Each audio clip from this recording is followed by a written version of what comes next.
Muy buenas noches, bienvenidos a un nuevo programa de Alta Política, como todos los días martes, en vivo en la señal 2 de Somos Alta y junto a Eduardo de Francisi y Javier Cornejo Solá, tratando de que sea un espacio de esclarecimiento de los temas de la realidad y, como decimos siempre, lo vamos a seguir diciendo, echarle luz a la noticia. Por eso queríamos en este momento hacernos eco de las palabras de la Presidenta de los Argentinos, que ha anunciado hace pocos minutos en cadena su candidatura a la reelección en octubre.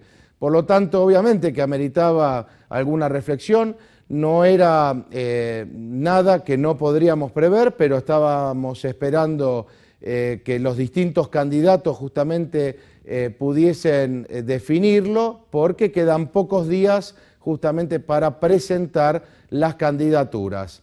Por otro lado, venimos hablando de la importancia que tenemos como ciudadanos de ir analizando con miras a octubre si vivimos en una república o hay rasgos a veces de populismo. No nos olvidemos que cuando hablamos de populismo podemos derivar en una suerte de demagogia y eso obviamente no nos lleva a la construcción del bien común. En todo caso, el análisis más profundo será cuando tengamos que elegir despojarnos de cualquier tipo de subjetivismo o de cuestión melancólica y pensar si realmente, con los años que venimos transcurriendo de democracia, estamos conformes los argentinos con el grado de cultura que tenemos, si realmente hay crédito para la producción, si hay cultura del trabajo, si el día que se termine la soja y los subsidios, cómo vamos a subsistir, si realmente hay un proyecto de nación, como decía Ortega y Gasset, ese proyecto sugestivo de vida en común que nos tiene que tener a todos justamente incluidos y comprometidos, y afianzando en todo caso un régimen que será de acuerdo a la civilización que defendamos, si está más allá o más lejos de los valores de esa civilización. Y por eso cuando hay ciertos nubarrones cercanos y que van atentando contra esas bases culturales que tiene la Argentina, no nos olvidemos inclusive que a la única sesión de la que participó el diputado nacional y expresidente Kirchner fue para dar su voto positivo a la ley de matrimonio gay. Salta tuvo un no muy rotundo y por eso, así como los 7 legisladores salteños y los 3 senadores dijeron que no a esa ley que atentaba contra las bases culturales de la República, hoy ante esos nubarrones que nos traen cercanos el fantasma, diríamos, del aborto, los salteños una vez más nos ponemos de pie para acompañar esta iniciativa popular que muchos hombres y mujeres de la República Argentina, a través de la Red Federal de Familias, están haciendo para que antes del 30 de junio podamos tener las firmas necesarias para que esta iniciativa que tiene que ver con el cuidado de la familia, el cuidado de la mujer embarazada y la familia numerosa sea tratado en el Parlamento Nacional. Y por eso nosotros, ante esta urgencia de que una vez más los salteños nos comprometamos con estos valores, quisimos hoy invitar a 2 jóvenes de la Red Federal de Familias para que nos cuenten cómo poder acercarse a los distintos lugares y cómo firmar estas planillas para que tengamos un espacio nosotros como provincia en una vez más decirle que sí a la vida y no a la muerte. Por eso, señor director, voy a pedir que vayamos nosotros a la pausa con Andes para que en el primer bloque preparemos ese video que habla del aborto. Bueno, y ahora sí, muy buenas noches, la doctora María Castillo y el doctor Tomás Méndez de la Red Familia, digamos, de la Red Vida en Salta, ¿no? Sí. Y trabajando fuertemente en esta iniciativa popular que esperemos los salteños una vez más podamos convalidar esto que hicimos el año pasado junto a todos nuestros legisladores. ¿Cómo ven ustedes la convocatoria del público para apoyar esta iniciativa? Bueno, desde mi punto de vista están acompañando masivamente aquí en Salta. A mí me ha tocado juntar firmas en la vía pública y la gente se acerca, se interesa y acompaña firmando cuando se entera de qué se trata el tema. esta iniciativa, se están juntando firmas en todo el país, en las distintas provincias, y bueno, la idea es llegar al número de firmas que se requiere para que el Congreso deba tratar este proyecto en el año legislativo. Es importante destacar que ante ese dato, el año pasado, cuando todos los legisladores salteños en un no rotundo, no importaba las banderías políticas que fuesen para acentuar la identidad de una provincia que respeta la vida desde el momento de la concepción hasta la muerte natural, el gobernador de la provincia, el doctor Juan Manuel Urtubey, no aceptó los manuales que venían del Ministerio de Educación de la Nación, es decir, mostrando coherencia con aquello que la provincia había decidido en términos también legislativos. Yo quería, antes de conversar del tema, poder pasar un video que la Red Familia ha tenido la gentileza de prestarnos y que lo están haciendo en todas las provincias. Señor director, si es tan amable, vamos a ver el video que tenemos para presentar a la teleaudiencia. Yo tenía 16 años y tenía un novio de la misma edad, ¿no? Quedé embarazada. Cuando se me retrasó la menstruación, yo no sabía ni lo que me estaba pasando. Ya no podía sobresalir con un hijo más. Pensaba que ahí ya se me trincaría todas mis cosas, mi pensamiento, todo mi proyecto. No podía creer porque no esperaba un cuarto bebé y tenía una negación total. Entonces intentó por todos los medios que yo abortara. Yo no me animé a decir en mi casa ni a mi mamá ni a mi papá. Mi madre se enloqueció, me empezó a insultar. Nada pensaba en mí y las consecuencias, lo que iba a pasar, nada, ni en el niño pensaba, o sea, nada. A mí lo único que me importaba era yo.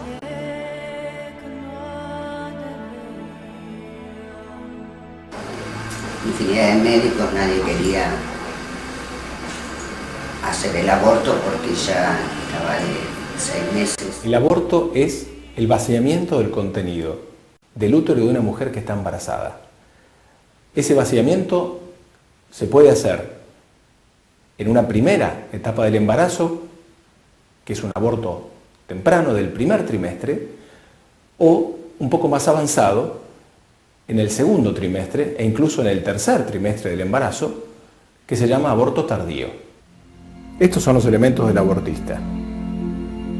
Y ese es el bebé que se va a descuartizar.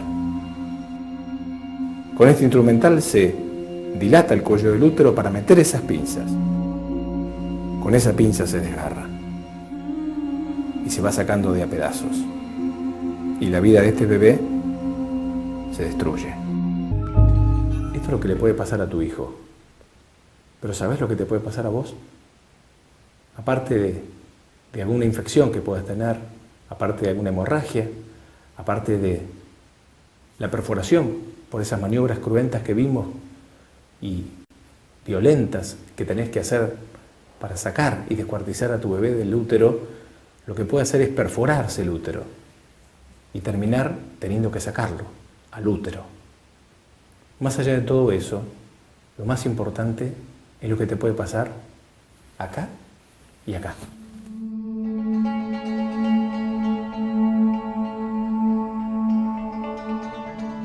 Muerte de la madre, infecciones y hemorragias graves, perforación del útero, peligro de que se lastime el intestino o la vejiga, necesidad de transfusiones de sangre por la gran cantidad de sangre que se pierde en el aborto, imposibilidad para volver a quedar embarazada, esterilidad, pérdida de nuevos embarazos como consecuencia del aborto, embarazo fuera del útero, ectópico, intoxicación por retención de agua, efecto del suero salino que puede causar fallas del corazón y muerte.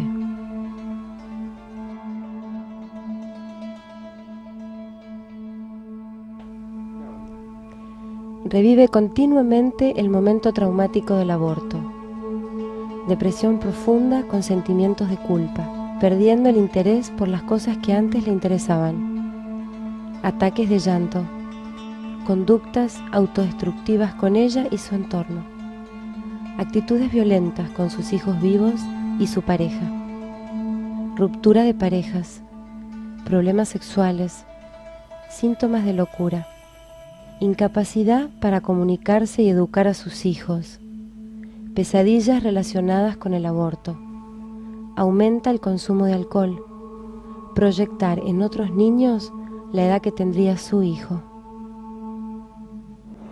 Sí, mi problema, pero no sabía lo que realmente venía. Mucha destrucción, muchas ganas de morir.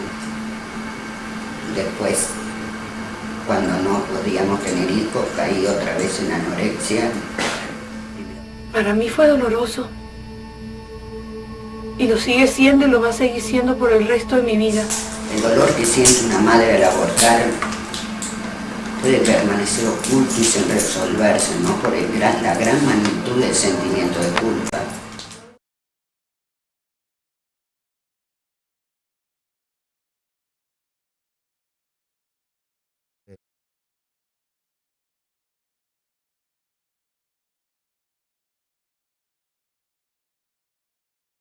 Por ahí uno dice, bueno, mostrar estas cosas son duras y duelen, pero a veces la forma de tomar conciencia, digamos, de lo que estamos viviendo en la Argentina, cuando las nubes de la muerte se acercan, creo que tenemos que tomar conciencia de lo que puede llegar a pasar y de lo que es, por lo menos trabajarlo desde la conciencia y desde los legisladores que tienen que, de alguna manera, darse cuenta de lo que esto acarrea.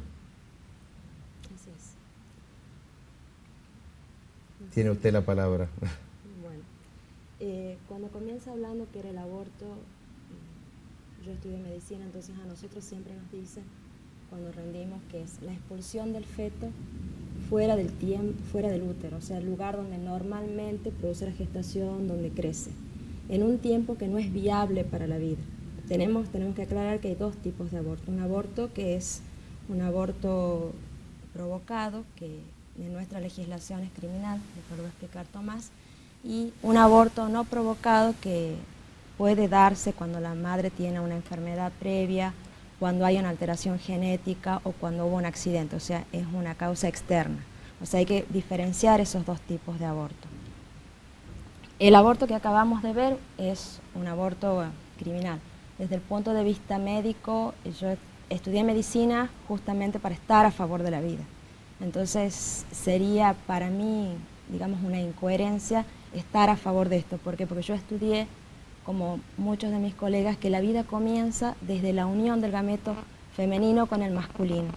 Entonces desde ese momento ya tiene su código genético propio. Quizás no es como nosotros, que tenemos una cabeza, dos manos, dos brazos, dos piernas, que nos movilizamos. Muchos dicen, es el derecho de la madre, está dentro de la madre, son células, un poquito de tejido. Y todos fuimos ese poquito de tejido. O sea, todos, antes de estar como estamos en este momento, tuvimos un código genético propio que nos hace diferentes, individuales a cada uno. Jérôme Lejeune, que es fue uno de los grandes genetistas, nominado al premio Nobel, que no lo ganó por estar a favor de la vida. ¿Sí?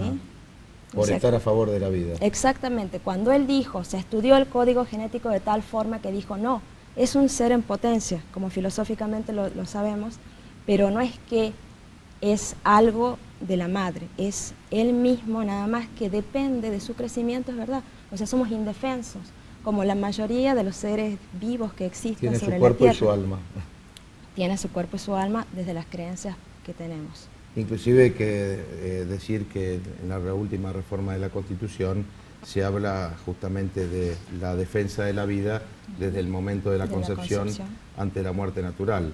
Da la sensación de que todo esto viene como una ola, porque no solo vivimos la ley que destruye la familia desde el año pasado, sino que ahora viene el aborto y supuestamente ya se habla de la eutanasia, ¿no? Doctor Méndez, desde el punto de vista legal y jurídico, ¿cómo estamos hoy parados en la legislación argentina? Bueno, Andrés, lo acabas de decir bien vos. A partir de la Constitución de 94, con la reforma, el Tratado Internacional, la Convención de los Derechos del Niño, que ya era ley en Argentina, pasó a integrar la Constitución Nacional. ¿Y qué prevé ese tratado? Dice que se entenderá por niño a toda persona desde el momento de su concepción hasta los 18 años. De modo que la protección en la Argentina es desde el momento de la concepción. Esto, lamentablemente, en los hechos muchas veces es desoído. Entonces vos me preguntás, ¿qué dice la ley? Dice eso. ¿Qué sucede en los hechos muchas veces? Y hay muchos jueces que se apartan de la normativa vigente, que es esta, que está además respaldada por el Código Penal, que establece que el aborto es un delito, nunca un derecho, y además el Código Civil, que data del año 1859, ya preveía que la vida debe protegerse desde la concepción. Lamentablemente, te decía, muchos jueces se apartan de esto y autorizan los abortos en casos en que la persona que lo solicita dice que ha sido violada. Tuvimos recientemente un lamentable caso acá en Salta, donde ni siquiera estaba aprobado la supuesta violación, donde la jueza ni siquiera escuchó a la menor, no le designó un representante, a pesar de que la persona por nacer, su madre estaba pidiendo el aborto, y como era menor de edad lo pedía también su abuela. Es decir, estaban todos dispuestos a eliminar a ese niño por nacer, y el juez omitió nombrarle un defensor. Finalmente, en contra de todas las normas, lo autorizó. Entonces, bueno, jurisprudencialmente se está queriendo autorizar esta práctica ilegal. Doctora, ahí veíamos las consecuencias que venía justamente después la explicación en este video, consecuencias físicas y consecuencias psicológicas. Desde el punto de vista físico, ¿cuáles son esas consecuencias inmediatas?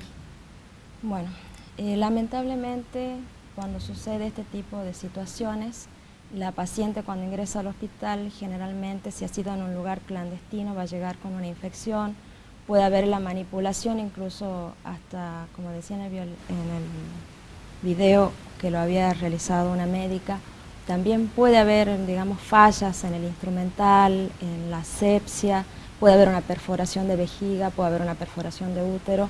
Yo conocí, por estar, digamos, en este ambiente, chicas jóvenes que después de realizar un aborto tuvieron que sacarle el útero, que también lo menciona. Entonces una chica que nunca más va a poder tener un hijo. Entonces creo que también, o sea, no solamente es la parte, o sea, todo, yo escuché muchas veces decir la dignidad, mi dignidad como persona, ¿quién la respeta? La madre. Pero ¿quién está a favor y quién defiende la dignidad de ese ser indefenso que necesita de su propia madre?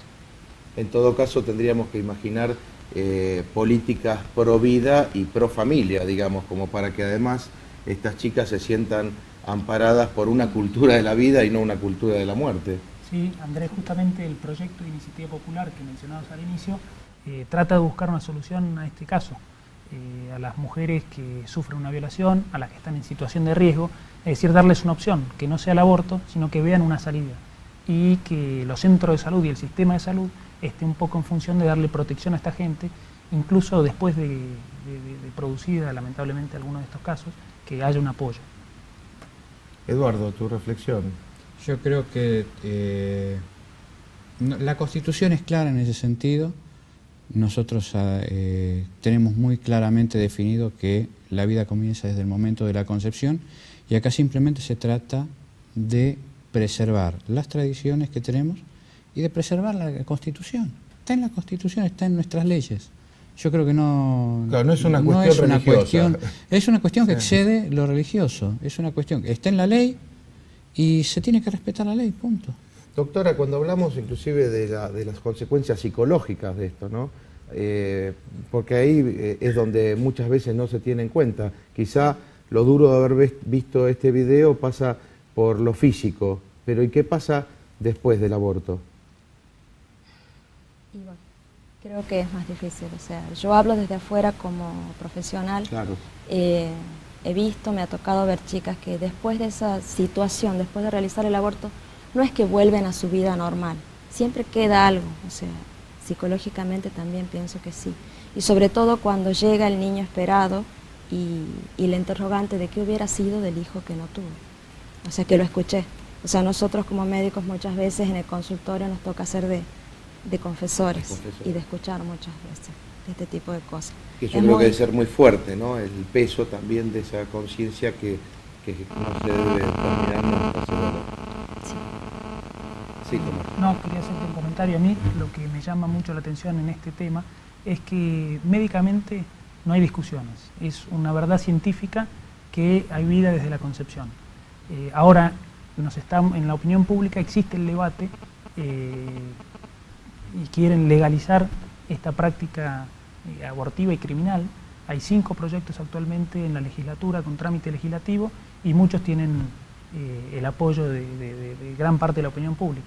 Por eso es bueno esto esclarecer. Que inclusive es importante decir que la gran contradicción, ¿no?, que tienen muchos grupos y ONG de derechos humanos que están a favor del aborto. Es una gran contradicción, ¿no?, cultural en la Argentina, y que obviamente yo sé que es fuerte mostrar estas imágenes, es durísimo, pero estamos acostumbrados a ver cualquier otro tipo de crimen en la televisión. Sin embargo, cuando nos toca defender, como decíamos, cuestiones morales y éticas, siempre alguno pone excusas para hacerlo.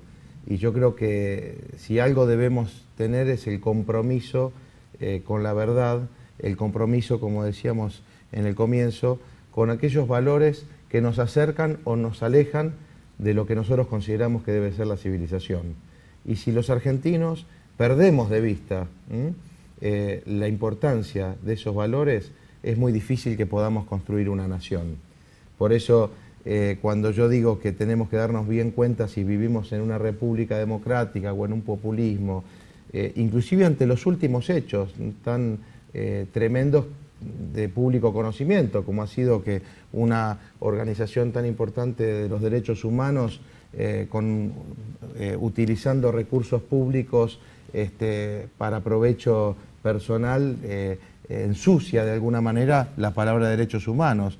Cuando vemos el horror, digamos, que viven en el INADI, que es donde supuestamente se debe luchar contra la discriminación, y vemos discriminación ahí adentro y pelea entre los propios funcionarios, creo que hay una suerte, digamos, de descomposición muchas veces en la sociedad, y tenemos los que de alguna manera estamos comprometidos con la verdad histórica y con estas premisas de nuestra civilización, darlas a conocer y generar también en los jóvenes y en las generaciones futuras este compromiso por lo público, este compromiso también por la política. Yo quisiera, antes de terminar, que nos digan, bueno, dónde la gente se puede acercar para firmar estas planillas, que es importante saber que no pueden firmar 2 planillas, que hay que poner el documento y el domicilio que figura en el DNI, porque si no eso los veedores lo rechazan. Efectivamente. Bueno, vamos a estar en la vía pública en distintos lugares de la ciudad de Salta. Si ven allí que estamos juntando estas firmas, bueno, se pueden acercar. Vamos a tratar de estar con algún distintivo, un color naranja. De la Red Familia, Red Federal de Familia. Sí, efectivamente. Y las parroquias, cada uno en la parroquia que le quede más cercana, puede también acercarse y pedir... Que vaya a la Secretaría Parroquial, que pida las planillas para poder firmar y que haga firmar, a ver si los salteños somos capaces de demostrar una vez más que tenemos muy presente nuestra idiosincrasia, nuestra cultura por la vida y bueno, y de esa manera contribuir a que la Red Familia en todo el país logre esta iniciativa popular. Escuchen el grito silencioso del niño que no nace. El primer video del aborto, por lo menos que yo tengo conocimiento, lo hizo filmar precisamente el rey del aborto, el doctor Bernard Nathanson, que ya falleció.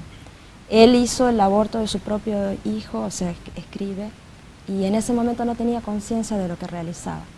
Y cuando comienza todo, digamos, el boom de la ecografía, le pide a un amigo que también realizaba ecografías que le filme uno.